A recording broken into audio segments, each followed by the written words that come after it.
وہ صحابی ہاتھ جوڑ کر کھڑے ہو گئے، اے اللہ کے رسول، پورے مدینہ منورہ میں سب سے بڑا مسکین اور فقیر میں ہوں، اے اللہ کے رسول میرے لیے یہ کھجور حلال کر دو۔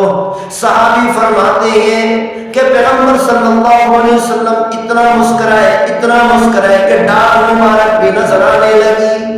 پہلے حکم تھا کہ رات کے وقت میں اپنے بیویوں کے ساتھ قربت نہیں کر سکتے، پہلے حکم تھا کہ رات کے وقت میں کھا پی نہیں سکتے۔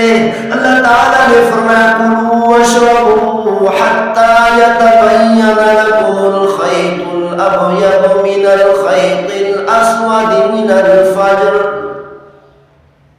اب میرا حکم ہے کہ ساری رات کھا بھی سکتے ہو، پی بھی سکتے ہو، صبح صادق تک تم حلال چیزیں کھا سکتے ہو۔ احل لکم لیلۃ الصیام الرفث الی نسائکم۔ پہلے میرا یہ حکم تھا کہ رات کے وقت میں رمضان مبارک کے راتوں میں اپنی بیویوں کے ساتھ قربت نہیں کر سکتے۔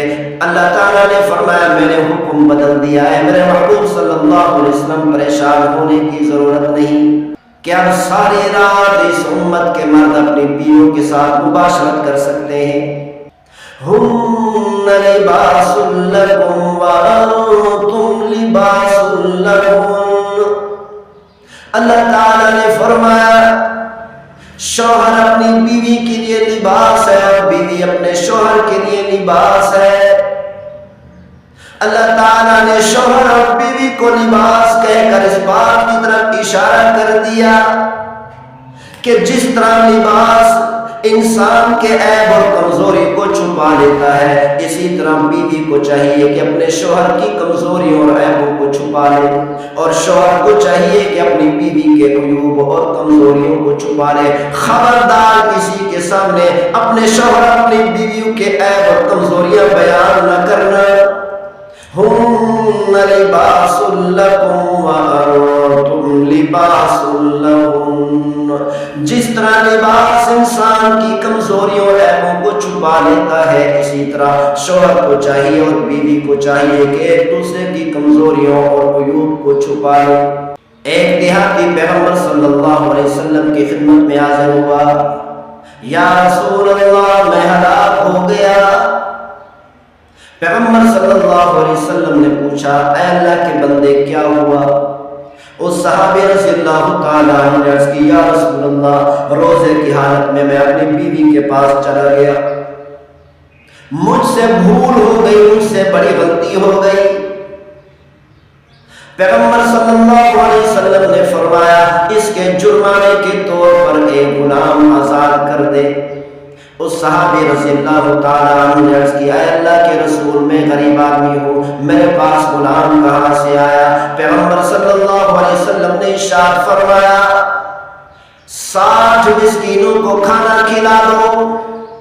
عرض کیا اے اللہ کے رسول میں بھی مسکین ہوں، میرے پاس اتنا کھانا نہیں کہ اپنے اہل و عیال کو کھلا سکوں، 60 مسکینوں کو کہاں سے کھلاؤں؟ پیغمبر صلی اللہ علیہ وسلم نے ارشاد فرمایا پھر اس جرمانے کے طور پر 2 مہینے لگاتار روزے رکھو، درمیان میں ایک دن کا وقفہ کرنا بھی جائز نہیں۔ صحابی روزے رونے لگے اللہ کے رسول ایک روزے سے یہ حالت ہو گئی، 7 دنوں کے روزے کیسے رکھوں گا؟ روایت کرنے والے صحابی رضی اللہ تعالیٰ عنہ فرماتے ہیں کہ پیغمبر صلی اللہ علیہ وسلم مسکرانے لگے۔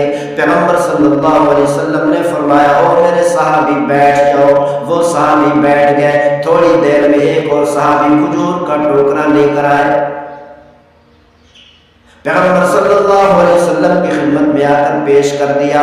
پیغمبر صلی اللہ علیہ وسلم نے اس صحابی کو بلایا، فرمایا یہ کھجور کا ٹوکرا لے جاؤ، مدینہ منورہ کے 60 مساکین پر تقسیم کر دو۔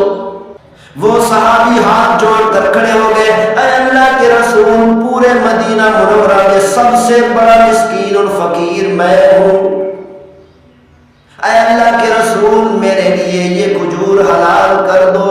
صحابی فرماتے ہیں کہ پیغمبر صلی اللہ علیہ وسلم اتنا مسکرائے کہ ڈاڑھ مبارک بھی نظر آنے لگی۔ پیغمبر صلی اللہ علیہ وسلم نے فرمایا او میرے صحابی یہ صرف تمہارے لیے حلال ہے، خیال کرنا قیامت تک آنے والی امت میں سے کسی کے لیے اس طرح حلال نہیں ہوگا۔